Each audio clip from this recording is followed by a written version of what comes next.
প্রেম করে বিয়া করে জীবনটা আমার ধ্বংস হয়ে গেল। না পারতাছি 3 বেলা 3 মুঠা খাইতে, না পারতাছি নিজের শখ আহ্লাদ পূরণ করতে। আজ বাদে কালকে ঈদ, এখন পর্যন্ত মার্কেট করার নামগন্ধ নাই। আমার জীবনটা একবারে শেষ করে ফেলাইলো।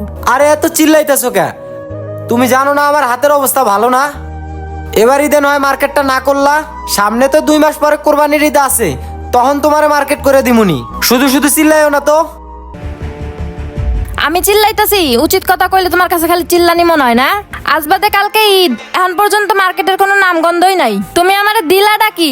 আমার জীবনটারে তুমি ঝাঁঝরা বানায় আলাইছো। শোনো, আমার সাফ সাফ কথা, আজকের মধ্যে যদি মার্কেট করে না দাও, আমি আমার বাপের বাড়ি চলে যাবো। তখন থাইকো তুমি তোমার সংসার নিয়া। কানের কাছে এত চিল্লাইও না, এমনি অনেক টেনশনে আছি, আমার মাথাটা আর খাইও না। শোনো জীবন, আমি তোমারে ভালো মতো কইতাছি, এবার ঈদে যদি তুমি আমার শপিং কইরা না দাও, তাইলে কিন্তু আমি তোমার সংসার করবো না। ভাল লাগে না আর এই অভাবের সংসার, আমার জীবনটা একবারে শেষ করে দিছো।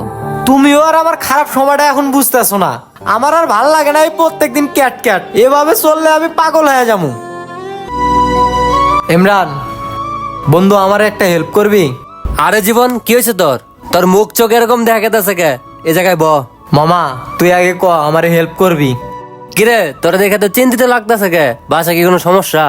ভাবির লোকে কি আবার কোনো ঝামেলা করছিস নাকি? মামা তোরে যে কেমনে করে কমু, জানোস তো আমার চাকরিটা নাই। আর তুই তো ভালো করে জানোস, পুরুষ মানুষের পকেটে টাকা না থাকলে পুরুষ মানুষ এই সমাজের বোঝা। যাই হোক বাদ দে বন্ধু, আমারে কিছু টাকা দিয়ে তুই হেল্প করতে পারবি? মামা, তুই তো আমার কাছে কখনো কোনো টাকা পয়সা চাস নাই। তুই আমার কাছে এমন সময় টাকা পয়সা চাইলি, সামনে হলো ঈদ, এই মালগুলা ডেলিভারি যাইবো, তারপর টাকা পয়সা পাইমু। আর এখন পর্যন্ত আমার কর্মচারী গুলারে বেতন দিতে পারি নাই। আর এই মালগুলা ডেলিভারি গেলে করে টাকা পয়সা আইবো, ওই টাকাগুলা অগরে দিমু। কি কস মামা, তোর কাছেও নাই? কি যে করি কসেন এবার। কেন, আঙ্কেলের কাছে তো টাকার অভাব নাই, তুই আঙ্কেলের কাছে যা, টাকা দিয়ে দেবনি। তোর এখন খারাপ সময়, আঙ্কেলকে এখন মুখ ঘুরাই বয়ে থাকবো? অবশ্যই তোর হেল্প করবো। আচ্ছা মামা, দেখি কি করা যায়। তাহলে মামা থাক তুই, আমি আসি। আচ্ছা যা তাহলে। মিটারে এত টাকা তাড়াতাড়ি শেষ হয়ে গেলি গে? দেখি তো কয় টাকা আছে। আসসালামু আলাইকুম আব্বা। কি রে তুই তুই এই বাড়িতে কি করস? না আব্বা, আইলাম একটা দরকারে, আমার একটা হেল্প করবা? এই তুই আমার আব্বাটা হোসকে, আর তুই আমার কাছে কি সাহায্য চাইতে আইছস? যা তুই আমার বাড়ি থেকে বাইর হ। যা বাইর হ। আব্বা আমায় কিছু টাকা পয়সা দিবা? কে, তোমার লাইফ ফিউজ হয়ে গেছে? যাও শ্বশুর বাড়ি থেকে নিয়ে হোগা। ঠিকই তো, বোর বুদ্ধি শুই না, শ্বশুর শাশুড়ির কথা শুই না, মা বাপে ফালায় থয়ে চলে গেছি লাগা। এখন তোমার শ্বশুর শাশুড়ি দেখে না, এখন তুমি আমার কাছে আইছো কে? আমি কোনো টাকা পয়সা দিয়ে তোমার হেল্প করতে পারবো না। যা আমার বাড়ি থেকে বাইর হ, যা। আব্বা আমি অনেক প্রবলেমে আছি, আমারে কিছু টাকা দিয়ে হেল্প করো না, আমি কয়েকদিন পরে তোমার টাকা পয়সা দিয়ে দিমু। প্রবলেম কি রে? আর কয়েকদিন যাক, তুই ভিক্ষা করেও ভাত পাবি না। বোর বুদ্ধি শুই না, মা বাপরে ফালায় থয়ে চলে গেছিস না, আল্লাহর একটা বিচার আছে না।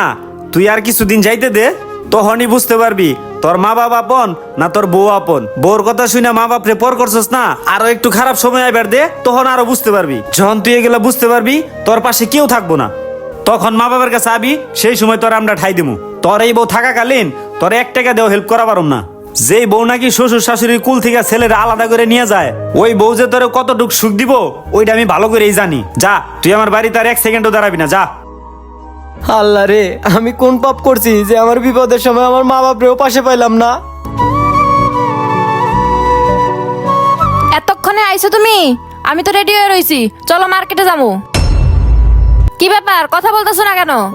জরিনা, তোমারে যে কি বলি, এবার ঈদে মার্কেটটা না করলে হয় না? কি কি বললা তুমি? আমি না বলছি এই ঈদে মার্কেট করে দিতে হবে আমারে? দেখো, তুমি তো আমার হাতের অবস্থা ভালো করে জানো, তারপরেও আমি অনেক চেষ্টা করলাম টাকা ম্যানেজ করতে, কিন্তু ম্যানেজ করতে পারলাম না।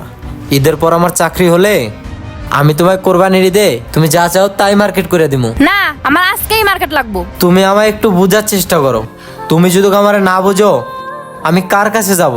আরে তোরে আমি বুঝতে বুঝতে আমার জীবনই শেষ। আরে আজকে যদি আমি আমার বাপের বাড়ি থাকতাম, ঈদের মার্কেট আমার 1 মাস আগেই হয়ে গেল। তোর মতন পোলারে বিয়া কইরা আমি যে কত বড় ভুল করছি তা আমি হারে হারে বুঝতাছি। দেখো জরিনা, তুমি এসব কথা বইলো না। তুমি যেরকম আমারে ভালোবাসা তোমার বাপের বাড়ি হাতে চলে আসছো, আমিও সেরকম তোমারে বিয়া কইরা আমার বাপের বাড়ি ঘর ফালাই রেখা এই টিন সেটে তোমায় নিয়ে আসি। আর তুমি যদি আমার এখন খারাপ সময় আমার পাশে না থাকো তাহলে আমি কার কাছে যাব? হ হ, এখন আমার দোষ। আমি কি তোর বাপ মার কাছ থেকে আলাদা করছি? আচ্ছা থাক তুই, আমার জন্য যেহেতু তুই তোর বাপ মার কাছ থেকে আলাদা হইছস, তাইলে আমি আর তোর সংসারেই থাকুম না। আমি এখন জামগা আমার বাপের বাড়ি। আরে আমি কি তোমার এইসব কথা বলছি? তুমি কিসের জন্য বুঝতেছো না আমার খারাপ সময়টা? আজকে আমার খারাপ সময় এলো আর তোমারে ভালোবাসার প্রতিদান আমার এই দিতেছো। এটা আমার আরো আগেই করা উচিত ছিল, তোর ভালোবাসার খেতা পুরি। আরে তোর লগে সংসার করলে আমার জীবনটাই ধ্বংস হয়ে যাইব। আমি আমার বাপের বাড়ি যাইয়া নতুন সংসার করমু। শোনো, পাগলামি কইরো না। স্যার আমার হাত ছাড়, তোর সংসার আমি করমু না। কাজটা তুমি ঠিক করলা না। তোমারে ভালোবাসার প্রতিদান আমার এই দিলা। আজকে আমার খারাপ সময় এলো আর আমারে ছাইরা চলে গেলা। বিন্দু পরিমাণিক ভালোবাসার মূল্য রইলো না তোমার কাছে।